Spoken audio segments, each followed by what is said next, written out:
This is an AR-15 from a manufacturer you've probably never heard of. This is Warrior Systems USA. This is their WSM-15. You've probably never heard of it, but I think you should. If you live in the state of California, we're fairly limited on what options we have, and this firearm is made in California, and the fixed magazine mechanism on it is actually rather nice, very well integrated, and very robust. It's got some good looking features on it, but let's just get right into the meat and potatoes of the review. Sponsored section, Barbell Apparel. This company is awesome. They make great clothing. They make joggers. They make shirts. They make workout attire. They make outdoorsy attire. If you need jeans that don't constrict your thighs to the point that you feel like you're wearing a tourniquet and could safely carry a P320, check them out. This is a fixed magazine AR-15, meaning that I can have my pistol grip, I can have my collapsible stock. I am legally limited to 10-round capacity magazines, but I'm not the boss of you. This gun has some features that I like. I wish it had a few things that we will talk about. I've put about 2,500 rounds, maybe more like 2,400 rounds through this gun. It's kind of hard to track when you're definitely shooting 10-round magazines. All the features that you see on here with the B5 stock and the B5 grip, those come straight from the factory. It's got a muzzle brake on it. You could run a flash hider on it, but this muzzle brake is pretty good. It's not the greatest, but it's pretty good. I can't tell you the barrel manufacturer or the bolt manufacturer, but trust me, they are good, and they are manufacturers that OEM for a lot of companies. It's not Ballistic Advantage, but I've used them in other guns to great success, and I found nothing out of the ordinary when it comes to these, and they performed as expected.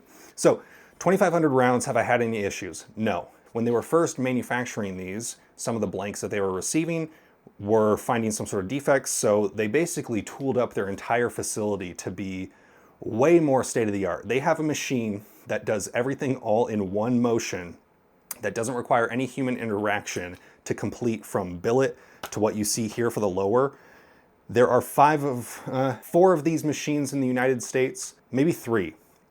One of them is owned by Caterpillar, you know, the big heavy equipment. One of them is owned by the United States military, and the other is owned by the manufacturer that makes these. So I think that's pretty neat. They saw some of those flaws of materials that they were receiving. They changed up their entire production facility to cut that out of the equation, and now they have a very robust rifle. These are going to be seen in a lot of gun stores in the state of California coming soon. So the lower receiver and upper receiver have some very neat machining. The lower, upper, rail, castle nut, end plate, and buffer tube are all Cerakoted at the same time, not while it's put together, but they're all Cerakoted at the same time, so there is a very uniform look to it. It's really not a huge deal to me, but what some people really like about that is that there aren't various shades. When you get something Cerakoted, it might not always be exactly perfect because how that Cerakote is mixed, but the colors on this are like perfect. It's almost like it's one uniform piece. The upper receiver has some anti-rotation tabs built in, and I talked to the owner, and it's actually funny. They were the first company, not Warrior Systems, the parent company was the first company to use these little ear tabs here. They didn't patent it, and they have regretted that ever since, but it's for the best for you and me, because now every manufacturer has the ability to use little ear tabs for anti-rotation. It's got a pretty good solid lockup, just 2 screws that bolt in. You don't need to time the barrel nut, so if you want to do any building, swapping, moving stuff around, you don't have to worry about that. It's got a 16-inch mid-length gas system barrel. The overall weight of the gun is about 6.43 pounds, unloaded without the optic, which is fairly manageable. I think this is a well-balanced gun. Holding it here feels good. I don't feel like it's tipping too hard on the front. The muzzle brake, yes, the muzzle brake works. This muzzle brake definitely does tame the stunning recoil of 5.56 and 2.23. However, it's not the most effective brake in the world, and I feel like the gun is gassed just a little bit on the strong side. I think that I could very easily solve that by just putting an H buffer, because it comes with a standard carbine buffer in this gun. The magazine well is slightly beveled. I wish that it was beveled just a little bit more, even if it meant going a little bit wider on the magazine opening and adding maybe a few ounces, but it is fairly easy to reload, which is important when you're running a fixed magazine gun, because fixed magazine guns require you to reload more if you're using legal 10-round magazines in this gun. I like that it comes with good furniture. I don't like that it doesn't come with an ambi safety for the price point that they're asking these, which I believe is in the street price, probably in the 11 range, but MSRP of 13. I gotta be kind of vague when I talk about that on YouTube. YouTube, I am not recommending anyone acquire anything. I'm just talking about this as a review. The bolt carrier group is only magnetic particle inspected. They are not individually high pressure tested, which for the price that this is asking, when it's competing in a price range of a mid-tier AR, I wish that they were high pressure tested. So my wishes for this gun, high pressure tested bolt. I wish it had an ambi safety, and I wish the muzzle brake was just a little bit more effective. I think that overall this gun does very well. I think that it's gonna be very competitive because in the state of California, like I said, we're fairly limited as far as what you can just go to any gun store and get off the rack. So I think that this is a good addition to the market. Would I get this over a BCM if I could get one on a really good deal and maybe build out the lower and do the whole Reddit special of BCM upper on an Arrow lower?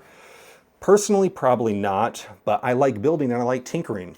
If you like to just go and get a completely built gun, I think this gun does a really good job at giving you a package that is good and looks nice. I wish the trigger was a little bit nicer, but honestly, I know that triggers are a very personal flavor and people have a lot of opinions about what types of triggers they like. Me personally, I like single stage triggers. I'm not a huge fan of two-stage triggers, but some people really like two-stage triggers. So maybe the LaRue MBT. So not putting a fancy trigger and just putting a mil-spec trigger that is, I mean, it breaks clean, but it's not the worst mil-spec trigger I've ever felt. It breaks at about 6.5 pounds, and you could run this gun pretty quickly, but you're probably gonna wanna swap out the trigger anyway.